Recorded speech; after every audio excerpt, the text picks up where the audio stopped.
నమస్తే DNS news కు స్వాగతం. ముందుగా బులెటిన్ లో హెడ్లైన్స్ చూద్దాం.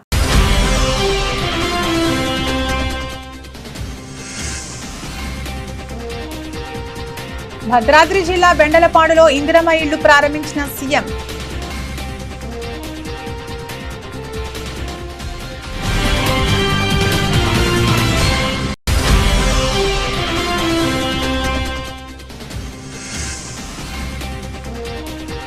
బీఆర్ఎస్ పార్టీ కాలగర్భంలో కలిసిపోతుంది CM Revanth Reddy.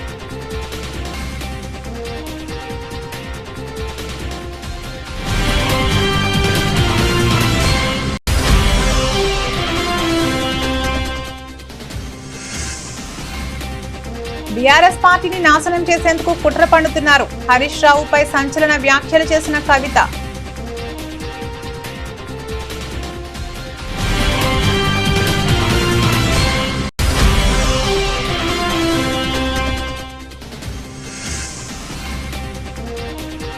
Kothagudem head office ముందు మహాధర్నా నిర్వహించిన టీబీజీ కేఎస్ శ్రేణులు.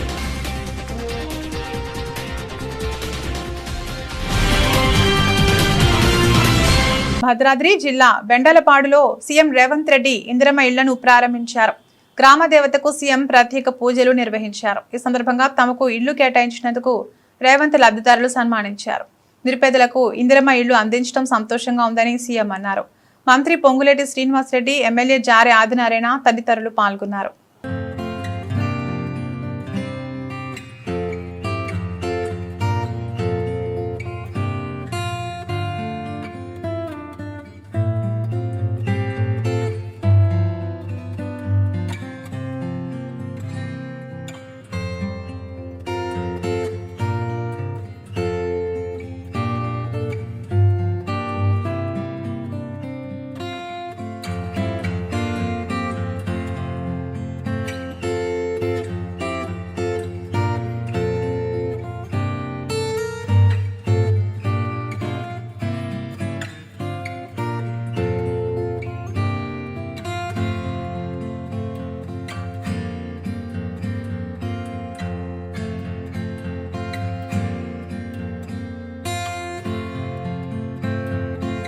బీఆర్ఎస్ పార్టీ త్వరలోనే కాలగర్భంలో కలిసిపోతుందని సీఎం రేవంత్ అన్నారు. కవిత చేసిన ఆరోపణలపై ఆయన స్పందించారు. హరీష్, సంతోష్ వెనుక ఉన్నానని కొందరు అంటున్నారు. కవిత వెనుక ఉన్నానని మరికొందరు అంటున్నారు. నేను ఎవరి వెనుక లేను. చెత్తగాళ్ల వెనుక నేనెందుకుంటా? మీ పంచాయతీల్లోకి నన్ను లాగొద్దు. గతంలో ఇతరులను ఎదగనియని వాళ్ళు ఇప్పుడు పంచాయతీలు పెట్టుకుంటున్నారు అని వ్యాఖ్యానించారు. నిద్రలో కూడా శాసనసభ్యులు అవుతామన్న ఆలోచన చెయ్యొద్దు అని ఆనాడు అక్రమ కేసులు పెట్టి ఎందరిని ఎంతమందిని జైళ్ళకు పంపించారు. ఇవాళ వాళ్ళే తన్నుకొని చేస్తున్నారు. ఒకరు కడుపులో కత్తులు పెట్టుకొని కౌగిలించుకుంటున్నారు. ఎవరు అక్కర్లేదు వాళ్ళని వాళ్ళే పొడుచుకుంటున్నారు. విపరీతమైన అవినీతి సొమ్ము వచ్చిన తర్వాత సొమ్ముల పంపకాలలో కుటుంబ పంచాయతీలు ఇవాళ కుటుంబంలోనే ఒకరు సహించుకోలేని పరిస్థితి. ఒకరి మీద ఒకరు యాసిడ్ దాడులు చేసుకోవాలని ఒకరిని ఇంకొకరు నవ్వుతూనే కడుపులో కత్తులు పెట్టుకొని కౌగిలించుకునే పరిస్థితులు ఈ రాష్ట్రంలో దాపురించినాయి. పాపం ఊరికే పోదు. పెద్దలు చెప్పిండ్రు, చేసుకున్న వాడికి చేసుకున్నంత మహానుభావ అని చెప్పిండ్రు. చేసిన పాపాలు ఎక్కడికి పోవు. ఖచ్చితంగా ఆ పాపాలు వెంటాడుతూనే ఉంటాయి. వాళ్ళు అనుభవించి తీరాల్సిందే. ఆయన వెనకాల ఈయన ఉన్నాడని, ఈయన వెనకాల ఆయన ఉన్నాడని నేను ఒక మాట చెప్పదలుచుకున్నాను. అంత చెత్తగాళ్ళ వెనకాల నేనెందుకు ఉంటానయా? నేను నాయకుడిని ఉంటే ముందుంటా, మా వాళ్ళకి తోడుకుంటా. వాళ్ళ కుటుంబాలు వాళ్ళు కత్తులతో పొడుచుకొని హరీష్ రావు, సంతోష్ రావు వెనకాల రేవంత్ రెడ్డి ఉన్నాడు అని ఒకరంటే, లేదు కల్వకుంట్ల కవిత గారు వెనకాల రేవంత్ రెడ్డి ఉన్నాడని. మీరంతా దిక్కుమాలలో అని తెలంగాణ ప్రజలు బండకేసి కొడితే మీ వెనకాల ఎవడన్నా బుద్ధున్నోడు ఉంటాడా? అన్నం తినవాడు ఎవడన్నా మీతోని ఉంటాడా? నేను ఉండేది పాలమూరు జిల్లా 4 కోట్ల తెలంగాణ ప్రజల వెనుక ఉంటా, తోడుంటా, వాళ్ళ కోసం పని చేస్తా. నాకంత సమయం లేదు ఇంత పనికిమాలతో కలిసి. లేకపోతే వాళ్ళ మీకు మీరే పంపకాలలో వచ్చిన పంచాయతీలు మీరే పొడుచుకుంటారు. మేము చూస్తే చాలు. జరుగుతున్న పరిణామాలు అందరికీ తెలుసు. దయచేసి మీ వివాదంలోకి మీ కుటుంబ పంచాయతీల్లో, మీ కుల పంచాయతీల్లో మమ్మల్ని లాగకండి, మాకెలాంటి ఆసక్తి లేదు, మిమ్మల్ని ఎప్పుడో ప్రజలు తిరస్కరించిండ్రు, మీరు కాలం చెల్లిన 1000 రూపాయల నోటు లాంటోళ్ళు, కాలగర్భంలో కలిసిపోతుంది ఆ పార్టీ. ఒకప్పుడు జనతా పార్టీ కూడా గొప్ప పేరుండే, కానీ జనతా పార్టీ కనుమరుగైంది.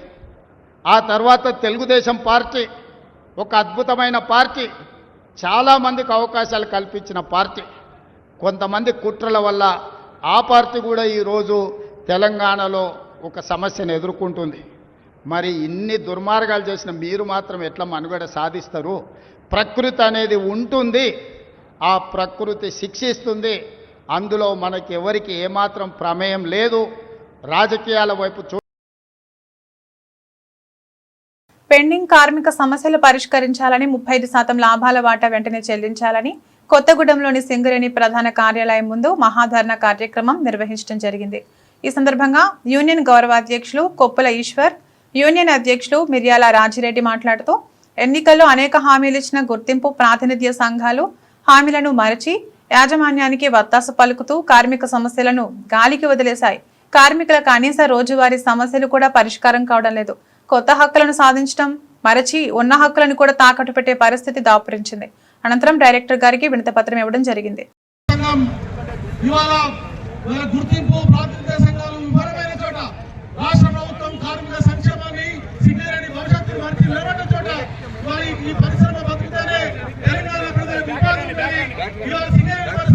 ఈనాడు యొక్క ధర్నా కార్యక్రమాన్ని చేపట్టడానికి ప్రధానమైనటువంటి కారణం, ఏదైతే గతంలో సింగరేణి కార్మికుల సంఘం యొక్క ఎన్నికలలో అనేక వాగ్దానాలు చెప్పి, మాయ మాటలు చెప్పి అధికారంలోకి వచ్చి అనేకమైనటువంటి హామీలు ఇచ్చి ఇలా కార్మికులను గాలికి వదిలేసి మరి వాళ్ళు ఇచ్చిన హామీలను అమలు చేయడం కోసం ఏమాత్రం ప్రయత్నం చేయకుండా ఇలా కార్మిక వర్గాన్ని వంచినటువంటి, మోసం చేసినటువంటి విషయాన్ని మరొకసారి ఈ యొక్క యాజమాన్యం దృష్టికి తీసుకురావడం కోసం తెలంగాణ బొగ్గుగని కార్మిక సంఘం ఒక బాధ్యతాయుతమైనటువంటి సంఘంగా తెలంగాణ రాష్ట్రాన్ని సాధించడంలో ఈ యొక్క సింగరేణి సంస్థ యొక్క భవిష్యత్తు కూడా ఆనాడు ఆలోచించినటువంటి సంఘంగా, ఎవరైతే ఈ సంఘానికి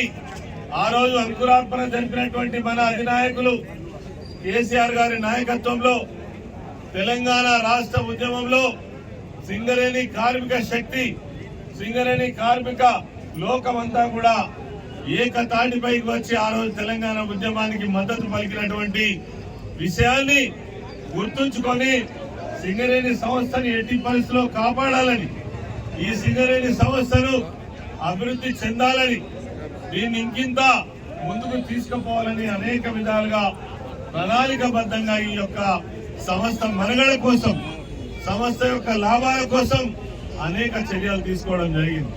అంతేకాకుండా అడిగినా అడగకపోయినా మరి కార్మికుల యొక్క సమస్యలు, అనేక సంవత్సరాల నుంచి పెండింగ్ లో ఉన్నటువంటి సమస్యలను పరిష్కరించడంలో వారే స్వయంగా కార్మికుల దగ్గరికి వచ్చి రామకృష్ణాపూర్ లో, శ్రీరాంపూర్ లో స్వయంగా ఒక సమావేశాన్ని ఏర్పాటు చేసి వేలాది మంది కార్మికుల సమక్షంలో వారి యొక్క సమస్యలకు పరిష్కారం చూపించినటువంటి నాయకుడు మన కేసీఆర్ గారు. నిజంగా కూడా మనందరికీ తెలుసు, ఇలా 19-20 వేల మంది కార్మికులు అదనంగా వచ్చిండ్రు అనంటే ఆనాడు మరి తెలుగుదేశం పార్టీ హయాంలో చంద్రబాబు నాయుడు గారు ముఖ్యమంత్రిగా ఉన్నటువంటి సమయంలో ఏదైతే కారుణ్య నియామకాలు ఉన్నాయో, డిపెండెంట్ ఎంప్లాయ్మెంట్ ఏదైతే ఉందో దానికి ఆ రోజు మరి తీసివేసినటువంటి దాన్ని మళ్లీ పునరుద్ధరించి 19,000 నుంచి 20,000 మంది ఉద్యోగాల అవకాశాలు కల్పించడమే కాకుండా మహిళలకు సైతం ఉద్యోగాన్ని కల్పించినటువంటి నాయకుడు కేసీఆర్ గారు. అదే విధంగా అడిగినా అడగకున్నా, మాకు తెలుసు, నేను స్వయంగా సింగరేణి కార్మికులుగా పనిచేసిన, స్ట్రైకులు చేయకుండా, ధర్నాలు చేయకుండా, నిరసనలు చెప్పకుండా ఆనాడు ఒక్క సమస్య కూడా పరిష్కారం అయినటువంటి దాఖలాలు లేవు. ముఖ్యమంత్రి అపాయింట్మెంట్ కావాలంటే నాయకులందరూ పోయి హైదరాబాద్ లో లాడ్జింగ్లలో ఉండి వారాల తడబడి వెయిట్ చేస్తే గాని ఒక్క సమస్యకు పరిష్కారం దొరికేది కాదు. కానీ అడగకుండానే 16% నుంచి 32% వాటా లాభాల వాటా అందించినటువంటి నాయకుడు కేసీఆర్ గారు. అదే విధంగా సింగరేణి సంస్థలో పనిచేస్తున్నటువంటి కార్మికులు ఆనాడు తెలంగాణ ఉద్యమంలో పాల్గొన్నారని ఒక సపరేట్ ప్రత్యేకమైనటువంటి తెలంగాణ ఉద్యమ ఇంక్రిమెంట్ సింగరేణి కార్మికులకు అందించినటువంటి నాయకుడు కేసీఆర్ గారు. అదే విధంగా వాళ్ళ యొక్క సర్వీస్ లో ఇంకొక సంవత్సరం మరి సర్వీస్ ని పెంచినటువంటి వాడు కేసీఆర్ గారు. మౌలికమైనటువంటి సదుపాయాలు క్యాంటీన్ కావచ్చు, పనిచేసేటువంటి స్థలాలలో మరి నీళ్లు కావచ్చు, గాలి కావచ్చు, గతంలో ఉన్నటువంటి సమస్యలన్నిటికీ కూడా వాళ్ళు అడగక ముందే పరిష్కారం చేయాలని సంక్షేమ కార్యక్రమాలను అమలు చేసినటువంటి వేలాది మందికి వాళ్ళు ఉన్నటువంటి స్థలంలోనే పట్టాలిచ్చి వాళ్ళు ఇల్లు కట్టుకోవడానికి అవకాశం కల్పించినటువంటి నాయకుడు కేసీఆర్ గారు. ఈరోజు మీరు ఈ వ్యవస్థాపకులు ఎవరైతే మన గౌరవాధ్యక్షులు ఉన్నారో వారు ఆ రోజు 2003 జనవరి 27న ఈ సంఘాన్ని స్థాపించడానికి పరిస్థితులు ఏ విధంగా అయితే ఉన్నాయో ఈ రోజు కూడా సింగరేణిలో ఈ తెలంగాణలో ఉన్నటువంటి ఈ సింగరేణి పరిశ్రమలో మళ్ళీ అవే సమస్యలు మళ్ళీ పునరావృతం అవుతున్నాయి. సింగరేణి కార్మికులకు ఉద్యోగాలు లేవు, మెడికల్ బోర్డులు లేవు, ఈరోజు ఇన్వాలిడేషన్లు లేదు. మార్చి 21 అయినటువంటి మెడికల్ బోర్డు ఇప్పటి వరకు కూడా జరగలేదు. అంటే 5 నెలలు అయినప్పటికి కూడా మెడికల్ బోర్డు పెట్టలేదు. అనంగనంగా మొన్న మేము ఈశ్వరన్న మేము ప్రజాప్రతినిధులం అందరం వెళ్ళి సిఎండి గారిని చెప్తే పెండింగ్ లో ఉన్నటువంటి 55 మందిని 65 మందికి 55 మందిని మాత్రమే పిలిచినటువంటి హయ్యర్ సెంటర్ పోయినటువంటి వాళ్ళని పిలిచి అందులో 5గురిని మాత్రమే ఇన్వాల్వ్ చేసి 9% అనేక మంది జబ్బులతో బాధపడుతున్నటువంటి వాళ్ళని కూడా ఇన్వాలిడేట్ చేయకుండా ఓపెన్ కాస్ట్ లో పనిచేసేటువంటి ఫిట్టర్ ఎలక్ట్రీషియన్లు కూడా సర్ఫేస్ జనరల్ మజ్దూర్ గా ఇవ్వడం అయితేంది, సీనియర్ మైనింగ్ సర్దార్లని జనరల్ మజ్దూర్గా ఇచ్చి వాళ్ళ ఆత్మగౌరవాన్ని దెబ్బతీసే విధంగా చేసినటువంటి మెడికల్ బోర్డు. అంటే దీన్ని బట్టి అర్థమవుతుంది కేసీఆర్ గారు ఏదైతే 15,000 మందికి మహిళలతో సహా పెళ్లి అయినటువంటి వాళ్ళు, పెళ్లి కానటువంటి వాళ్ళు, వితంతువులు, విడాకులు తీసుకున్నటువంటి వాళ్ళు, ఒంటరి మహిళలతో పాటుగా 17,000 మందికి ఉద్యోగాలు ఇస్తే ఈరోజు జరుగుతున్నటువంటి పరిస్థితి ఏంటో మీరు చూస్తా ఉన్నారు. అంటే ఈ మెడికల్ బోర్డులు ఉంటాయా పోతాయా ఏమైతాయి అనేటువంటి ఆలోచనతో ఉన్నటువంటి సందర్భంలో అందరం కూడా దీనికి ప్రతి నెల మెడికల్ బోర్డు పెట్టాలి. బాధతో ఉన్నటువంటి ప్రతి కార్మికుడిని కూడా అన్ఫిట్ చేయాలి. మొన్న జరిగినటువంటి అన్ఫిట్ అయినటువంటి వాళ్ళు ఫిట్ అయినటువంటి వాళ్ళందరినీ కూడా మరొకసారి బోర్డుకు పిలవాలనేటువంటి ప్రధానమైనటువంటి డిమాండ్తో పాటుగా మనం ఎదురు చూస్తున్నాం. దసరా ఎగ్జాక్ట్లీగా 30 రోజులు మాత్రమే ఉన్నది. ఈ దసరాకు ఇంత దగ్గరికి వచ్చినప్పటికి కూడా లాభాలను యాజమాన్యం ప్రకటించలే. దానిపైన ప్రభుత్వం వాటా నిర్ణయించాలి, చెల్లించే తేదీ వెంటనే ప్రకటించాలనేటువంటి మరొక డిమాండ్తో ఈరోజు ఈ ధర్నా కార్యక్రమాన్ని ఆ రోజు ఉన్నటువంటి కార్యక్రమమే ఈరోజు చేయాల్సినటువంటి పరిస్థితి ఏర్పడతా ఉన్నది. ఆ రోజు కూడా లాభాల వాటా పెరగలే.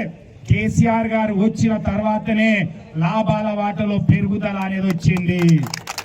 మొన్న మీద పెరిగినట్టుగా చేసిండు, కానీ సగానికి సగం 16.9% ఇచ్చి మిగతాదంతా కూడా 33% కాదు, అలా సగం శాతమే చెల్లించినటువంటి దాంట్లో ఈరోజు వాస్తవ లాభాలను ప్రకటించాలి, వాస్తవ లాభాలను చెల్లించాలి, 35% లాభాలను చెల్లించాలి, అది వెంటనే చెల్లించాలి, దసరాకు 10 రోజుల ముందు చెల్లించాలి అనేటువంటి డిమాండ్తో ఈరోజు ముందుకెళ్తా ఉన్నాం. ఇకపోతే వేలం పాటతో సంబంధం లేకుండా సింగరేణికి బొగ్గు బాగులు కేటాయించాలి అనేది ఓకే. వేలంలో వేస్తే లాభం జరుగుతుంది, రాయల్టీ తక్కువ చెల్లించాల్సి వస్తుంది చెప్తున్నటువంటి వాళ్ళకి ఓకే. ఈరోజు తెలంగాణలో ఉన్నటువంటి గోదావరి నది పరివాహక ప్రాంతంలో ఉన్నటువంటి బొగ్గు బ్లాకులన్నీ మనకు కేటాయించినట్లయితే, ఒక్కొక్కటి ప్రైవేట్ వారికి పోయినట్లయితే మనకు ఉన్నటువంటి 35-38 బాయిలల్లో మూసుకపోతా ఉంటే, కొత్త బాయిలు వచ్చినట్లయితే మరి మన సంఖ్య తగ్గి వాళ్ళ సంఖ్య పెరిగినట్లయితే ఇది సింగరేణిగా ఉంటుందా ప్రైవేట్ గా పాడుతుందా అనేటువంటిది ఆలోచించాల్సినటువంటి అవసరం ఉంది.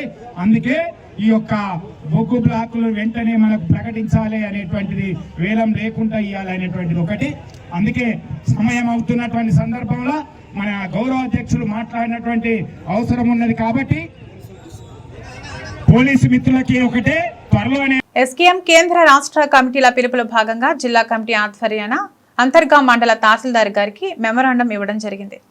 ఈ సందర్భంగా ఎస్కేఎం జిల్లా నాయకులు ఎల్ భీమయ్య, మేరుగు చంద్రయ్య, గుమ్మడి వెంకన్న, నరసింగరావులు మాట్లాడుతూ అమెరికా సామ్రాజ్యవాదుల ఒత్తిళ్లకు తలొగ్గి కేంద్ర ప్రభుత్వం 19 ఆగస్టు 2025న పత్తిపై 11% దిగుమతి సుంకాన్ని తొలగిస్తూ జీవో జారీ చేసిందని, ఈ నిర్ణయం చేయడం వలన రైతాంగం తీవ్రమైన ఇబ్బందులకు గురి కావాల్సి వస్తుందని, దీనిని తక్షణమే వ్యతిరేకించవలసిన అవసరం ఉందని అన్నారు. దీంతో పాటు పత్తి పంటకు కనీస మద్దతు ధర క్వింటాలకు 10,075 రూపాయలు నిర్ణయించాలని, సంపూర్ణ రుణమాఫీ చేయాలని, రైతు ఆత్మహత్య బాధిత కుటుంబాలకు 25 లక్షల పరిహారం ఇవ్వాలని, భారీ వర్షాలకు దెబ్బతిన అన్ని రకాల పంటలకు నష్టపరిహారం ఇవ్వాలని డిమాండ్ చేశారు. కాంగ్రెస్ మిత్రులారా, ఈరోజు ఎస్కేఎం రాష్ట్ర కమిటీ పిలుపులో భాగంగా ఏదైతే మన పత్తి దిగుమతి సుంకాన్ని కేంద్ర ప్రభుత్వం తగ్గించిందో దానికి సంబంధించి ఇవాళ అంతర్గామ మండలాఫీసు ముందు ధర్నా చేసి వినతి పత్రం ఇవ్వడం జరిగింది. ఇవాళ కేంద్రంలో బీజేపీ సర్కార్ నరేంద్ర మోడీ ఏదైతే ఆగస్టు 15న రైతులకు సంబంధించి పశుపోషణకు అన్ని విధాలుగా రైతులను ఆదుకుంటాం, ఒక అడ్డగోడలాగా నిలబడి రైతులను అనేక విధాలుగా ఆదుకుంటామని చెప్పినటువంటి కేంద్ర ప్రభుత్వం ఇవాళ ఆగస్టు 15 దాటి 4-5 రోజులు కాకముందే ఇవాళ పత్తిపై 11% అమెరికా సామ్రాజ్యానికి తలొగ్గి ఇవాళ 11% తగ్గిస్తే ఇవాళ రైతులు చాలా నష్టపోయేటువంటి పరిస్థితి ఉంది. ఇవాళ అనేక విధాల ఇలా ఒక పక్క వర్షాలతోటి పంట నష్టం జరుగుతుంది, పెట్టుబడి ఎక్కువ పెట్టి దిగుబడి తక్కువ వచ్చి గిట్టుబాటు ధర లేకపోతే రైతులు ఇలా ఆత్మహత్య చేసుకునేటువంటి పరిస్థితి ఉంది. కాబట్టి వెంటనే ఈ యొక్క 11% దిగుమతి ఏందో దాన్ని రద్దు చేసి ఉపసంహరించుకోవాలని డిమాండ్ చేస్తూ, అదేవిధంగా ఇవాళ ముఖ్యంగా యూరియా కొరత కూడా చాలా ఇబ్బందిగా ఉంది. ఆ యూరియా కూడా సంయుక్త కిసాన్ మోర్చా ఆధ్వర్యంలో తహసీల్దార్ కార్యాలయం ముందు ధర్నా చేసి తహసీల్దార్ గారికి వినతిపత్రం ఇవ్వడం జరిగింది. ఆగస్టు 19, 2025 నాడు కేంద్ర ప్రభుత్వం 11% పత్తి పంటపై సుంకాన్ని తొలగించింది. దీనివల్ల రైతులు అపార నష్టం జరుగుతుంది. ఈ నష్టాన్ని పూడ్చాలని మేము సంయుక్త కిసాన్ మోర్చా తరఫున కోరుతున్నాము.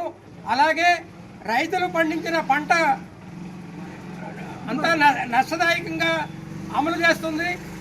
బయట వినియోగదారులు సరుకులు విపరీతంగా రేట్లు పెరుగుతున్నాయి. దీనంతటికీ కేంద్ర ప్రభుత్వం అవలంబిస్తున్న విధానాలు అమెరికా సామ్రాజ్యవాదం చెప్పినట్లుగా నడుచుకుంటుంది. ఈ విధానంగా కేంద్రంలో ఉన్న బీజేపీ ప్రభుత్వం 19/8/2005న వ్యవసాయ రైతులను, భారతదేశ వ్యాప్తంగా ఉన్న రైతులను అనేక విధాల వ్యవసాయంలో నష్టం చేయించేటువంటి ఒక జీవోను తీసుకొచ్చింది.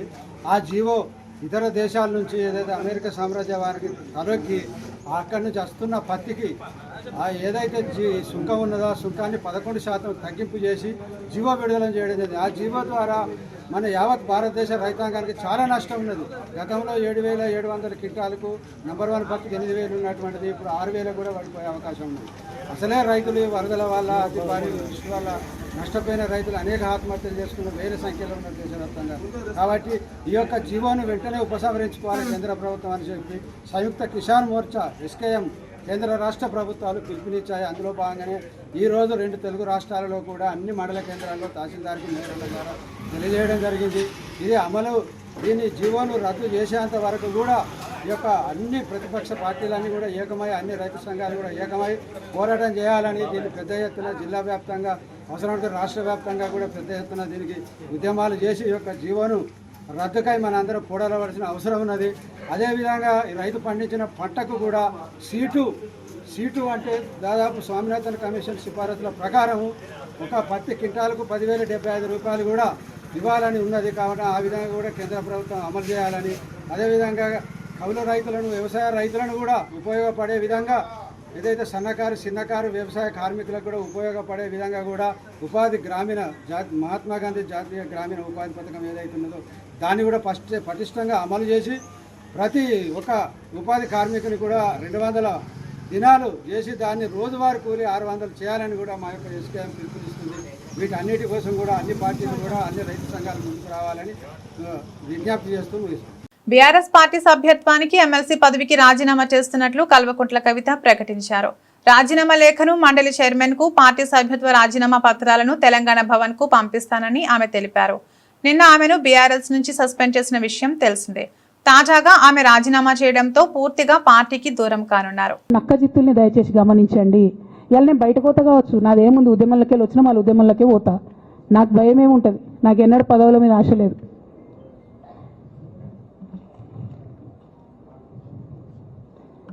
పార్టీ నుంచి వచ్చిన ఎమ్మెల్సీకి స్పీకర్ ఫార్మాట్లో చైర్మన్ గారికి నేను పంపుతా ఉన్నాను రాజీనామా పత్రాన్ని.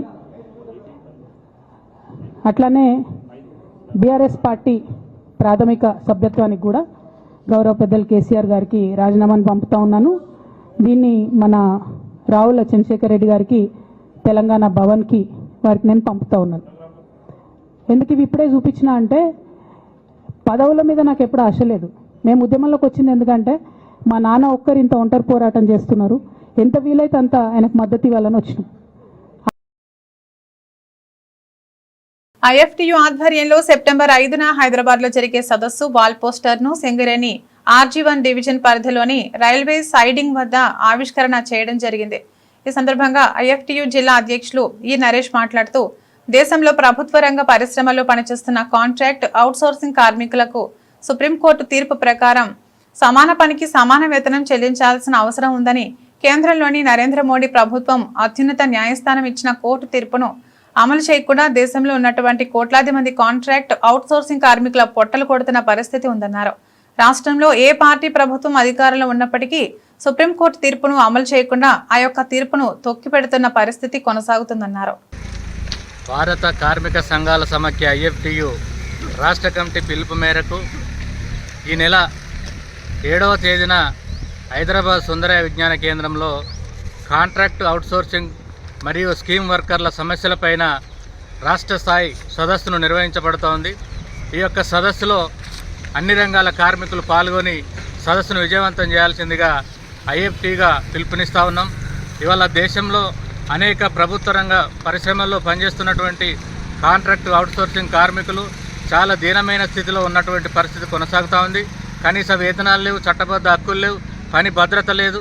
కాబట్టి ఈ యొక్క కార్మికులందరినీ కూడా ప్రభుత్వ రంగ పరిశ్రమల్లో కానీ, ప్రభుత్వ ఆసుపత్రిలో కానీ, లేదా ఇతర పరిశ్రమల్లో పనిచేస్తున్నటువంటి కాంట్రాక్ట్ అవుట్సోర్సింగ్ కార్మికుల పర్మనెంట్ చేయాలని చెప్పి డిమాండ్ చేస్తూ, అదేవిధంగా కనీస వేతనం 26,000 రూపాయలు ఇవ్వాలని చెప్పి కూడా డిమాండ్ చేస్తున్నాం. అదేవిధంగా 8 గంటల పని దినాన్ని కొనసాగించాలని చెప్పి ఈ సందర్భంగా డిమాండ్ చేస్తూ ఉన్నాం. ఇవాళ దీనికోసం హైదరాబాద్లో జరిగేటువంటి సదస్సును జయప్రదం చేయాలని IFTగా పిలుపునిస్తా ఉన్నాం. సింగరేణి కాంట్రాక్ట్ కార్మిక సంఘాల జాయింట్ యాక్షన్ కమిటీ ఆధ్వర్యంలో RG1లోని సివిక్ జోన్ల వద్ద గేట్ మీటింగ్ నిర్వహించడం జరిగింది. ఈ మీటింగ్ లో సింగరేణి జాయింట్ యాక్షన్ కమిటీ నాయకులు, తెలంగాణ కాంట్రాక్ట్ కార్మిక సంఘం TCKS రాష్ట్ర అధ్యక్షులు మద్దెల శ్రీనివాస్, వేల్పుల కుమారస్వామి, CITU ఈసంపల్లి రాజేందర్, TUCI పాల్గొని మాట్లాడుతూ, గత అసెంబ్లీ ఎన్నికల సందర్భంగా సింగరేణి కాంట్రాక్ట్ కార్మికుల వేతనాలు పెంచుతామని, ఇతర సమస్యలు పరిష్కరిస్తామని కాంగ్రెస్ పార్టీ ఇచ్చిన హామీలను అమలు చేయాలని కోరుతూ సెప్టెంబర్ 12న ప్రజాభవన్ కార్యక్రమంలో సింగరేణిలో పనిచేస్తున్న అన్ని విభాగాల కాంట్రాక్ట్ కార్మికులు పాల్గొని జయప్రదం చేయాలని పిలుపునిచ్చారు. కాంగ్రెస్ ప్రభుత్వం అధికారంలోకి రావడానికన్నా ముందు సింగరేణి వ్యాప్తంగా పనిచేస్తున్నటువంటి కాంట్రాక్ట్ కార్మికులకు వారు ఎదుర్కొనేటువంటి సమస్యలు పరిష్కారం చేస్తామని, అదేవిధంగా గత ప్రభుత్వ హయాంలో అమలు చేస్తామని చెప్పేసి అధికారంలోకి రావడం జరిగింది. అధికారంలోకి వచ్చిన తర్వాత సుమారు సంవత్సరాల కాలం గడిచిపోయినప్పటికీ కూడా ఇప్పటి వరకు కాంట్రాక్ట్ కార్మికుల సమస్యల గురించి పట్టించుకున్నటువంటి పరిస్థితుల్లో కాంగ్రెస్ ప్రభుత్వం లేదు.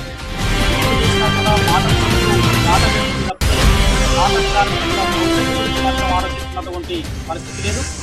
అందుకోసమే సింగరేణిలో పనిచేసే కాంట్రాక్ట్ కార్మికులకు కనీస వేతనాలు 26,000 రూపాయలకు పెంచాలని, అదేవిధంగా లాభాల వాటా 20,000 రూపాయలు ఇవ్వాలని, దీంతో పాటుగా పెండింగ్లో ఉన్న సమస్యలు పరిష్కారం చేయాలని, గత BRS ప్రభుత్వం ఇచ్చినటువంటి హామీలతో పాటుగా ఆ ప్రభుత్వం హయాంలో ఇచ్చినటువంటి 22 నంబర్ చీఫ్ ఏదైతే ఉందో ఆ జీవోను ఈ ప్రభుత్వం వచ్చిన తర్వాత గెజెట్ చేసి అమలు చేస్తానని చెప్పేసి సింగరేణి కాంట్రాక్ట్ కార్మికులకు హామీ ఇచ్చింది. ఇప్పటి వరకు కూడా మాట్లాడుతున్న పరిస్థితి. అంతేకాకుండా కాంగ్రెస్ ప్రభుత్వం గెలిచిన ఒక్క నెల లోపులనే హైపవర్ కమిటీ వేతనాలు ఇస్తానని చెప్పేసి కూడా వాగ్దానం చేసిన పరిస్థితి ఉంది. ఒకవైపు 22 నంబర్ జీవోను అమలు చేసిన పరిస్థితి లేదు, దాంతోపాటు హైపవర్ కమిటీ వేతనాలు ఇచ్చిన పరిస్థితి లేదు. ఏ వేతనాలు లేకుండా ఉన్న వేతనాలు తగ్గించేటువంటి జీవోలు ఇచ్చేటువంటి పరిస్థితుల్లో ఈరోజు కాంగ్రెస్ ప్రభుత్వం ఉంది. దాన్ని కాంట్రాక్ట్ కార్మిక సంఘాలుగా తీవ్రంగా వ్యతిరేకిస్తున్నాం. అదేవిధంగా ఇప్పుడు డిమాండ్ చేస్తూ ఈ నెల 12వ తారీఖున చలో ప్రజాభవన్ కార్యక్రమానికి జేఏసీగా పిలుపుడం జరిగింది. ఈ పిలుపులో సింగరేణిలో పనిచేసేటువంటి కాంట్రాక్ట్ కార్మికులు అత్యధిక సంఖ్యలో కదిలి వచ్చి ఆ కార్యక్రమాన్ని జయప్రదం చేయాల్సిందిగా కాంట్రాక్ట్ కార్మికులకు విజ్ఞప్తి చేస్తున్నాం. ఇప్పటికైనా కాంగ్రెస్ ప్రభుత్వం ఎన్నికల సింగరేణి కాంట్రాక్ట్ కార్మికుల సంఘాల జేఏసీలు తలపెట్టిన సెప్టెంబర్ 12 చలో హైదరాబాద్ ప్రజాభవన్ ప్రోగ్రాంను కాంట్రాక్ట్ కార్మికులు అందరూ చైతన్యవంతులై కలిసికట్టుగా తరలి రావాలని, ఈ చలో ప్రగతి భవన్ ప్రోగ్రాంను విజయవంతం చేయాలని మా కార్మిక సోదర సోదరిమణులకు జేఏసీ పక్షాన తెలియజేస్తున్నాము. అదే కాకుండా మనకు రావాల్సిన వేతనాలు 22 జీవో అమలు కొరకు కాంగ్రెస్ ప్రభుత్వం ఇచ్చిన వాగ్దానాలు, గత ప్రభుత్వం చేసిన నిర్లక్ష్యము ఈరోజు ఈ ప్రభుత్వం కూడా చేయొద్దని మేము కోరుకుంటున్నాము. కాబట్టి కోల్బెల్ట్ ప్రాంతంలో ఉన్న ఎమ్మెల్యేలు కూడా కాంట్రాక్ట్ కార్మికులకు సపోర్ట్గా కలిసి వచ్చి వాళ్ళు కూడా రేవంత్ రెడ్డి గారికి మా కాంట్రాక్ట్ కార్మికుల కోసం వివరించి జీతాలు పెంచే విధంగా ముందుండి మాకు సహకరించాలని చెప్పి కాంగ్రెస్ పార్టీ ఎమ్మెల్యేలందరికీ కూడా వేడుకోవడం జరుగుతుంది. అదే కాకుండా మా జేఏసీ సభ్యులందరికీ ఈ సహకారం కూడా కాంట్రాక్ట్ కార్మికులకు నిరంతరం ఉంటుంది. అదే కలిసి వచ్చే సంఘాలు కూడా ఈరోజు కలిసి రాని సంఘాలు ఖచ్చితంగా కలిసి రావాలి. కలిసి రాకపోతే వారికి కాంట్రాక్ట్ కార్మికులే తగిన బుద్ధి చెప్తారని చెప్పి ఈరోజు మేము తెలియజేస్తున్నాం. ఇవాళ చలో ప్రజాభవన్ కార్యక్రమాన్ని కార్మికులంతా విజయవంతం చేయాలని, అలాగే ఆ రోజు కేసీఆర్ ప్రభుత్వం కానీ కేసీఆర్ ప్రభుత్వంలో అగ్రిమెంట్ అయినటువంటి 18 డిమాండ్లను ఇంతవరకు 22 జీవోను అమలు చేయకుండా కాలయాపన చేస్తూ ఆ రోజు పబ్బం గడిపింది కేసీఆర్ ప్రభుత్వం. ఇవాళ రేవంత్ రెడ్డి ప్రభుత్వం వచ్చినాక 16-17 నెలలు అయినా కూడా వాళ్ళు వాగ్దానాలు మన కోల్ బెల్ట్ ఏరియాలో మొత్తం కాంగ్రెస్ ఎమ్మెల్యేనే గెలిపించినాం. కాబట్టి కాంగ్రెస్ ఎమ్మెల్యేలు ఒక మక్కన్ సింగ్ తప్ప ఏ ఒక్క ఎమ్మెల్యే కూడా మన గోడును వింటలేరు, మాట్లాడతలేరు. వాళ్లకు వినతి పత్రాలు ఇస్తే వాళ్ళు పక్క చెత్త కుండలో పారేస్తాను. కాబట్టి మనమే స్వయంగా ముఖ్యమంత్రిని, కార్మిక శాఖ మంత్రిని, తదితర మంత్రులందరినీ కలిసి మన విషయాలు వ్యక్తిగతంగా మీరు ఏదైతే రాసి మీ సమస్యలు ఇయ్యాలే, ప్రజాభవన్ చలో ప్రజాభవన్ విజయవంతం చేయాలని సందర్భంగా తెలియజేస్తున్నాం. బులెటిన్ ముగించే ముందు హెడ్లైన్స్ మరొకసారి.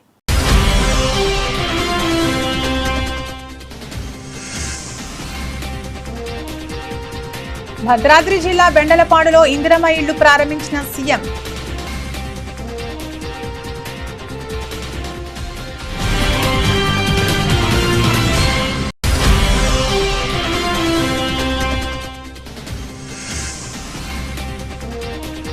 బీఆర్ఎస్ పార్టీ కాలగర్భంలో కలిసిపోతుంది CM Revanth Reddy.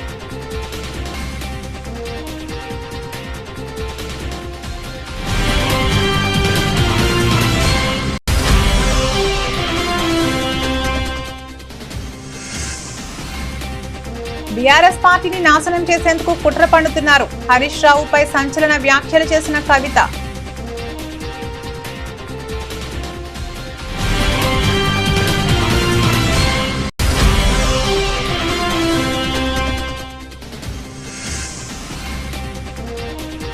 Kothagudem head office ముందు మహాధర్నా నిర్వహించిన టీబీజీ కేఎస్ శ్రేణులు.